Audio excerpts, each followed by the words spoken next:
नमस्कार दोस्तों, स्वागत है आपका हमारे चैनल बिहारी नॉनस्टॉप न्यूज में। तो चलिए बिहार की 10 प्रमुख बड़ी खबरों को जानते हैं। तो खबरों की ओर आगे बढ़ने से पहले एक नजर सुर्खियों पर। बिहार में बदली प्राइवेट स्कूलों की टाइमिंग, भीषण गर्मी के कारण अब इस समय होगी छुट्टी। बिहार में आमीन से लेकर मल्टीटास्किंग स्टाफ की होगी बम्पर बहाली, इन आयोजन प्राधिकारों में नियुक्ति जल्द। सहरसा में मिट्टी से निकली आग, लोगों में दहशत का माहौल, प्रशासन ने टेस्ट के लिए लिया मिट्टी का सैंपल।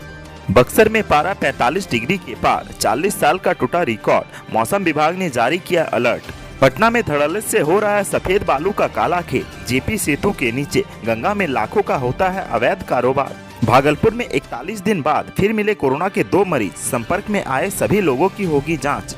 बिहार में बर्ड फ्लू की दस्तक, सैंपल जांच में बर्ड फ्लू की हुई पुष्टि, मुर्गियों को मारने का काम शुरू। देवघर की घटना के बाद केंद्र की एडवाइजरी, राज्य सरकारों को रोपवे को लेकर दिया निर्देश। बिहार के कई हिस्सों में भीषण गर्मी का प्रकोप जारी है। भीषण गर्मी का असर स्कूल के बच्चों पर भी पड़ रहा है। बिहार में भीषण गर्मी की वजह से सभी जिलों के सभी प्राइवेट स्कूलों की टाइमिंग बदल दी गई है। अब सभी प्राइवेट स्कूल 11:45 तक ही चलेंगे। पटना के डीएम चंद्रशेखर सिंह ने यह निर्देश जारी किया है। इससे पहले शुक्रवार को सरकारी स्कूलों की टाइमिंग में बदलाव किया गया था। भीषण गर्मी को देखते हुए सरकारी स्कूलों का समय बदला गया था। अब प्राइवेट स्कूलों की टाइमिंग भी बदल दी गई है। सरकारी स्कूल सुबह 6:30 से 11:30 तक चल रहे हैं। अब प्राइवेट स्कूल का समय भी चेंज कर दिया गया है। सभी प्राइवेट स्कूल अब सुबह 11:15 बजे तक ही चलेंगे। बिहार के 33 आयोजन प्राधिकारों को मजबूत करने व उसके कार्य में तेजी लाने के लिए करीब 296 पदों पर संविदा बहाली होगी। यह बहाली ड्राफ्टमैन, जीआईएस एक्सपर्ट, आमीन, आईटी मैनेजर, कंप्यूटर ऑपरेटर व मल्टीटास्किंग स्टाफ के पदों पर की जाएगी। इसके लिए नगर विकास एवं आवास विभाग निजी एजेंसी की सेवाएं ले रहे हैं। विभाग के प्रस्ताव के मुताबिक ड्राफ्टमैन के 35, जीआईएस एक्सपर्ट के 33, आमीन के 35, आईटी मैनेजर के 33, कंप्यूटर ऑपरेटर के 64 और मल्टीटास्किंग स्टाफ के कुल 96 पदों पर संविदा नियुक्ति का प्रस्ताव है। इनमें ड्राफ्टमैन, जीआईएस एक्सपर्ट, आमीन और आईटी मैनेजर के पद पर पटना महानगर छोड़कर हर प्राधिकार में एक पद पर बहाली होगी। बिहार के सहरसा में हैरतअंगेज करिश्मा हुआ है। इसे लेकर आम लोगों के साथ साथ पुलिस प्रशासन भी अचंभित है। यह हैरतअंगेज वाकया सहरसा के सुल्तानाबाद इलाके में देर रात शुक्रवार को घटी है। यहाँ एक खेत में जमा मिट्टी से अचानक पहले तो धुआं निकला, फिर इससे आग की लपटें निकलने लगी। यही नहीं, वहाँ जमा मिट्टी में से अगर मिट्टी निकालकर दूसरी जगह पर लोग रगड़ते हैं तो वहाँ से भी आग निकलने लगती है। इस अप्रत्याशित घटना से इलाके में लोगों में काफी दहशत और भय का माहौल व्याप्त है। इस घटना की जानकारी पुलिस और प्रशासन को दे दी गई है और मौके पर पुलिस और प्रशासन के अधिकारी पहुंचकर इस घटना को जानने और समझने की कोशिश में जुटे हुए हैं। पंचायत के मुखिया का कहना है कि इस तरह की घटना किसी ने अपने जीवन काल में नहीं देखी है। प्रशासन इसकी गंभीरता से जांच कराए। बिहार में सबसे अधिक गर्म जिला बक्सर रहा। बक्सर जिले का तापमान 45 डिग्री के पार पहुंच गया है। भीषण गर्मी के कारण आम जनजीवन के साथ जानवरों की स्थिति भी बेहाल हो गई है। मौसम विभाग के अनुसार अगले 20 अप्रैल तक 10 से 15 किलोमीटर की स्पीड से चलने वाली पछुआ हवाओं से लोगों की समस्या और बढ़ सकती है। अभी अगले कुछ दिनों तक लोगों को गर्मी से राहत नहीं मिलने वाली है। वहीं सुबह 9 से 10 बजे तक असहनीय गर्मी पड़नी शुरू हो जा रही है, जिससे लोग काफी प्रभावित हो रहे हैं। पशु पक्षियों व कामगारों को भी जीवन यापन की परेशानी सामने आने लगी। ग्रामीण क्षेत्रों में ताल तलैया का पानी भी सूखने लगा है। वहीं शनिवार को पूरे दिन पछुआ हवा चलता रहा, जिसके कारण लोगों को गर्मी से राहत नहीं मिली। भीषण गर्मी से राहत पाने के लिए लोग बगीचे में शरण ले रहे हैं। वहीं पंखा की हवा तक लोगों को राहत पहुंचाने में विफल साबित हो रही है, जिसके कारण दिन में नगर से ग्रामीण क्षेत्रों की सभी सड़कें पूरे दिन वाहनों व यात्रियों के लिए वीरान पड़ रहा है। मौसम विभाग के अनुसार 19 अप्रैल को सबसे ज्यादा गर्म होने की संभावना जताया गया है। गंगा की कोख से अवैध सफेद बालू का खनन जारी है। पटना के जेपी सेतु के नीचे नावों पर मोटर की मदद से अंधाधुंध बालू का दोहन किया जा रहा है। इससे एक तरफ नदी का पर्यावरण संतुलन खराब हो रहा है तो दूसरी तरफ हर दिन लाखों के राजस्व का नुकसान हो रहा है। केवल दीघा में जेपी सेतु के नीचे गंगा नदी से हर दिन करीब 500 नावों से अवैध तरीके से बालू निकाला जा रहा है। रोज यहां करीब 50 लाख रुपए से अधिक कीमत की बालू निकालकर बेचा जाता है। मीडिया ने जेपी सेतु के नीचे गंगा नदी में अवैध बालू खनन की पड़ताल की तो पता चला कि दिन के करीब 12 बजे 4 नावों से बालू की खनन किया जा रहा था। इससे एक नाव पर मोटर लगी थी और उसकी सहायता से दूसरे नाव पर भी बालू भरा जा रहा था। वहीं थोड़ी ही दूरी पर 2 नावों पर बाल्टी और देसी जुगाड़ से खोदकर बालू निकाला जा रहा था। इसके अलावा दोपहर 12 बजे से 1 बजे के लगभग 10 से अधिक सफ़ेद बालू से भरी हुई नावें नदी में आ जा रही थी। अधिकांश नावें बालू से ओवरलोडेड थी। जिला खनन पदाधिकारी से बात करने की कोशिश की गई पर उन्होंने फ़ोन नहीं उठाया।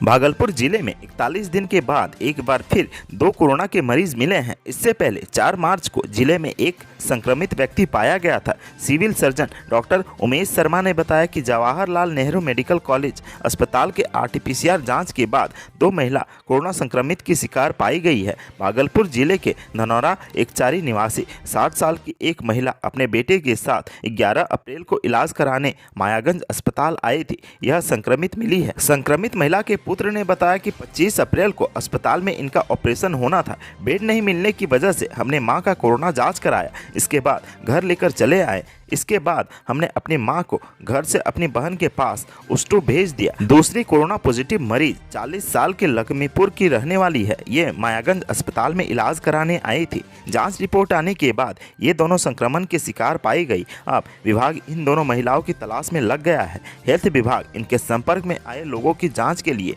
टीम भेजने वाली है।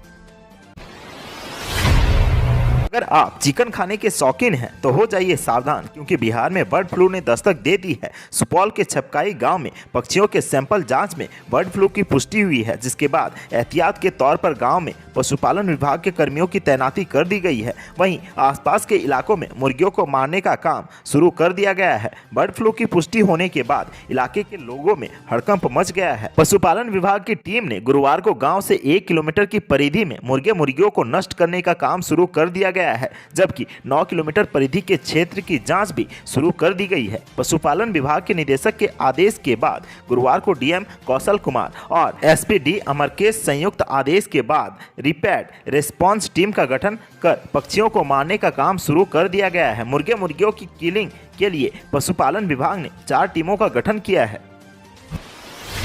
देवघर के त्रिकुट रोपवे दुर्घटना को देखते हुए केंद्र सरकार ने सभी राज्यों को रोपवे की सुरक्षा के लिए दिशा निर्देश जारी किए हैं। केंद्र सरकार ने सभी राज्यों से प्रत्येक रोपवे की सुरक्षा ऑडिट कराने को कहा है। केंद्रीय गृह सचिव अजय भल्ला ने सभी राज्यों के मुख्य सचिवों को इस संबंध में पत्र लिखा है। दरअसल रविवार को देवघर के त्रिकुट पहाड़ पर बड़ा हादसा हो गया था। शाम 4 बजे त्रिकुट पहाड़ पर बने मंदिर की तरफ रोपवे से एक साथ 26 ट्रॉलियां रवाना कर दिया गया था, जिससे रोपवे के तार पर अचानक लोड बढ़ गया था। लोड बढ़ने से रोलर टूट गया था, जिससे कई ट्रॉलियां आपस में टकरा गई थी, जिसके बाद हादसे में 2 ट्रॉली टूटकर नीचे गिर गई थी। इस ट्रॉलियां में महिला और बच्चे समेत 50 से अधिक पर्यटक सवार थे। पिछले 2 दिनों से चलाए जा रहे रेस्क्यू ऑपरेशन के दौरान 12 ट्रॉलियों में फंसे 46 लोगों को सुरक्षित निकाला गया था। हालांकि इस हादसे में 4 लोगों की मौत हो गई। इस हादसे को देखते हुए केंद्र सरकार ने सभी राज्यों को रोपवे की सुरक्षा ऑडिट कराने को कहा है। साली स्थित पातेपुर के मुख्य सचिव के कार्यालय की ओर से निर्गत पत्र के आलोक में सभी राजपत्रित अधिकारी द्वारा पंचायत में चल रहे विभिन्न योजनाओं की भौतिक जांच के आदेश के बाद होने पर पातेपुर वीडियो ने प्रखंड के अग्रैल खुर्द पंचायत में कई योजनाओं की जांच की। जांच के क्रम में वीडियो ने पंचायत में चल रही सभी योजनाओं में भारी अनियमितता पाई है। इस संबंध में वीडियो मनोज कुमार राय ने बताया कि पंचायत में चलने वाली बिहार सरकार की अति महत्वपूर्ण योजना 7 निश्चय अंतर्गत संचालित नल जल योजना, प्रधानमंत्री आवास योजना, ग्रामीण मनरेगा योजना समेत पंचायत में स्वास्थ्य उपकेंद्र की जर्जर स्थिति पर गहरी नाराजगी जाहिर करते हुए नल जल योजना में पंचायत के वार्ड संख्या 11 के पूर्व वार्ड सदस्य एवं सचिव द्वारा नल जल योजना की राशि का बंदरबाट करने एवं योजना को धरातल पर नहीं उतारने के विरुद्ध पूर्व में भी वार्ड सदस्यों को नोटिस भेजा गया था। जांच के दौरान निर्देश दिया गया है कि 1 सप्ताह के अंदर मानक के अनुरूप क्रियान्वयन नहीं होने की स्थिति में सरकारी राशि के गबन करने के आरोप में सर्टिफिकेट केस दर्ज कर राशि वसूली की जाएगी। वहीं पूरे पातेपुर प्रखंड के विभिन्न पंचायतों में भी नल जल योजना में बड़े पैमाने पर अनियमितता पाए जाने पर कुल 38 वार्ड सदस्यों पर कानूनी कार्रवाई के लिए अनुशंसा की गई है। 30 नई सीएनजी बसें पटना शहर की सड़कों पर दौड़ेंगी। इनके लिए टेंडर पूरा हो गया है और कंपनी को सप्लाई ऑर्डर भी दिया जा चुका है। 2 कंपनी मिलकर इन बसों की आपूर्ति करेगी। अगले माह तक बीएसआरटीसी की सिटी बसों के बेड़े में ये बसें शामिल हो जाएंगी। शहर की सड़कों पर दौड़ने वाली ये पहली एसी सीएनजी बसें होंगी। वर्तमान में 70 सीएनजी बसें शहर की सड़कों पर दौड़ रही हैं। इनमें 50 नई हैं, जबकि 20 पुरानी डीजल बसों में सीएनजी किट लगाकर उन्हें सीएनजी में बदला गया है, लेकिन इनमें से कोई भी एसी नहीं है। आज की सुर्खियों में बस इतना ही। बिहार से जुड़ी खबरों के लिए सब्सक्राइब करें हमारे चैनल को और साथ ही साथ वीडियो अगर पसंद आए तो लाइक, कमेंट, शेयर करना